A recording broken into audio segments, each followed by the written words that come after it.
Bismillahirrahmanirrahim. Assalamualaikum warahmatullahi wabarakatuh. Alhamdulillah wa syukurillah. Thumma salatu wassalamu ala sayyidina Muhammadin wa mawalah.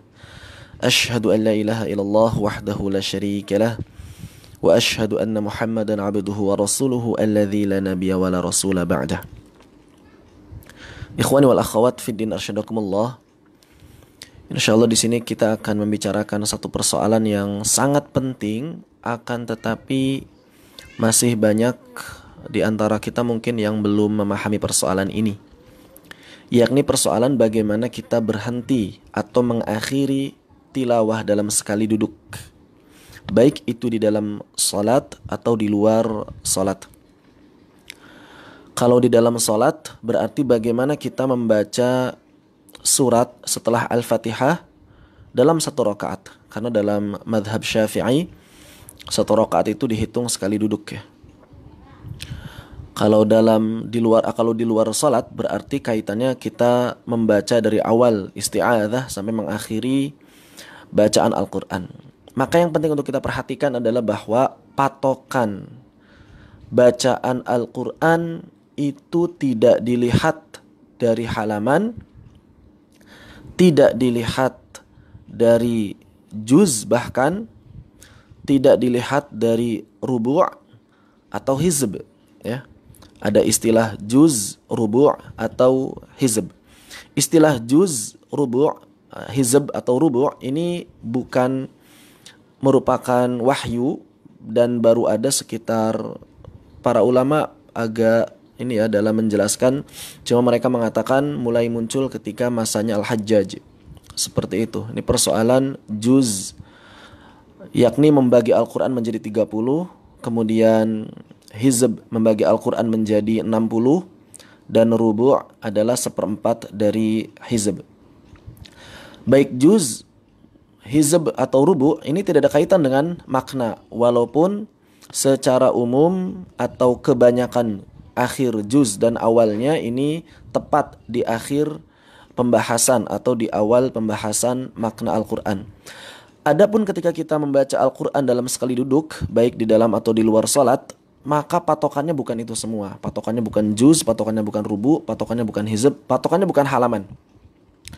Akan tetapi patokannya adalah makna. Bagaimana kita bisa membaca Al-Quran sekali duduk itu dalam satu tema. Kalau dalam sebagian mushaf ada tandanya, tanda ain ya, bisa dilihat di sini. Ini tanda ain. Ini namanya tanda ruku'. Dalam sebagian mushaf, khususnya mushaf Indonesia. Kalau mushaf Timur Tengah nggak ada tanda ain karena orang-orang Arab sudah paham ya bahasanya, sudah paham maknanya di mana berakhirnya, sudah paham ceritanya di mana berakhirnya dan di mana memulainya. Tanda ain ini disebut tanda ruku' karena kalau kita sholat patokan ruku'nya di tanda ain. Begitu. Jadi kalau kita sholat patokan ruku' di tanda ain, bukan di perhalaman. Ada sebagian orang biasanya yang lagi semangat menghafal Al-Quran, menghafal surat-surat panjang. Kalau sholat itu diawali dari pojok kanan atas terus sampai bagian bawah. Atau kalau ingin panjang dimulai dari pojok kanan atas sampai pojok kiri bawah. Ini tidak tepat. Kenapa? Karena begitu banyak persoalan yang belum tuntas ketika kita membaca atau menyelesaikan bacaan di pojok kiri bawah. Dan pojok kanan atas itu bukan selalu bermakna awal tema.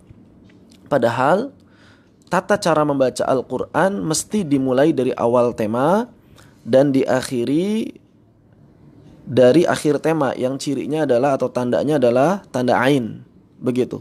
Sebagai contoh, misalnya kita lihat di sini dalam surat Al-Baqarah ayat 219, maka ini belum tuntas kalau misalnya ada orang yang membaca Al-Quran dalam sholat atau di luar sholat, kemudian sampai ayat la'allakum tatafakkarun berhenti, atau sebagian di antara kita mungkin mengucapkan Shadaqallahul azim seperti itu, maka ini belum tuntas ya. Kalimatnya belum tuntas. Kalau dalam bahasa Indonesia ini belum koma, belum titik kalau dalam bahasa Indonesia ya. Jadi kalau dalam bahasa Indonesia belum koma, belum titik, belum ada tanda komanya, belum ada tanda titiknya. Padahal cara membaca Al-Quran itu harusnya satu paragraf dalam sekali baca. Memang persoalannya Al-Quran tidak disusun per paragraf, tidak disusun per kalimat. Beda dengan bahasa Indonesia.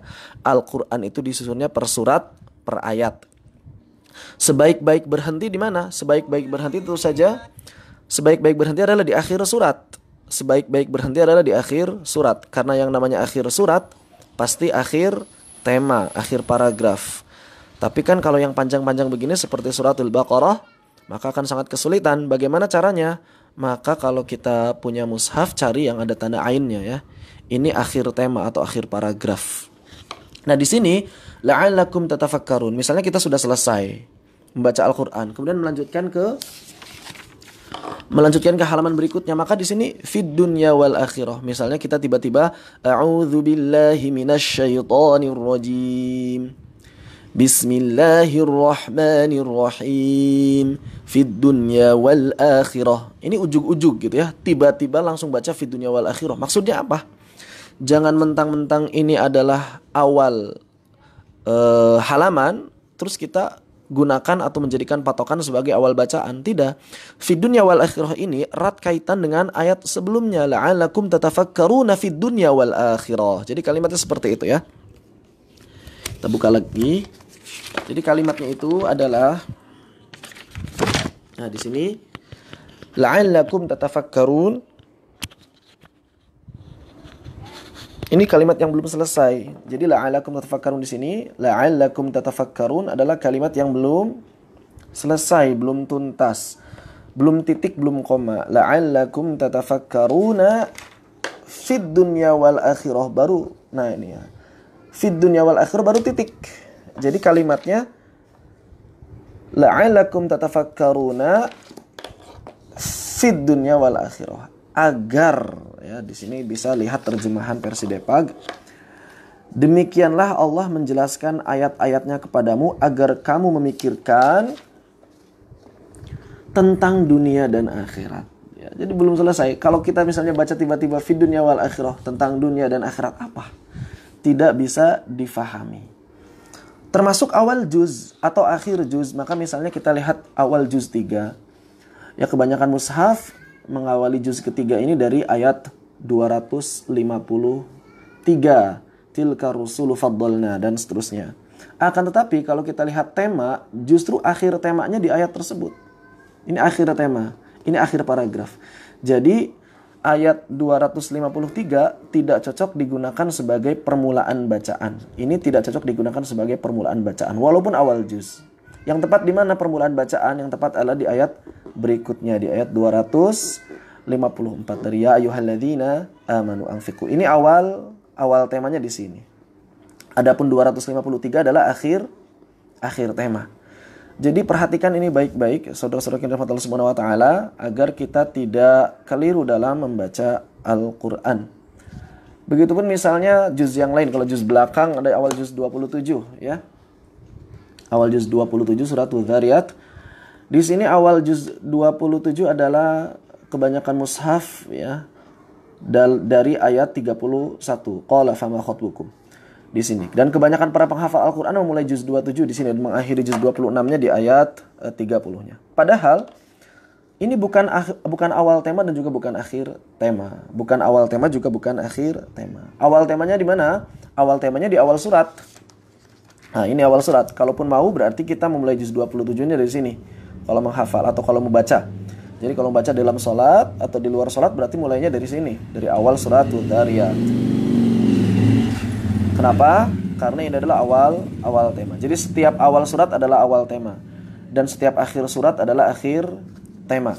Kalau kita tidak mau di situ maka berarti kita turunkan sampai mana? Sampai ayat ke di sini.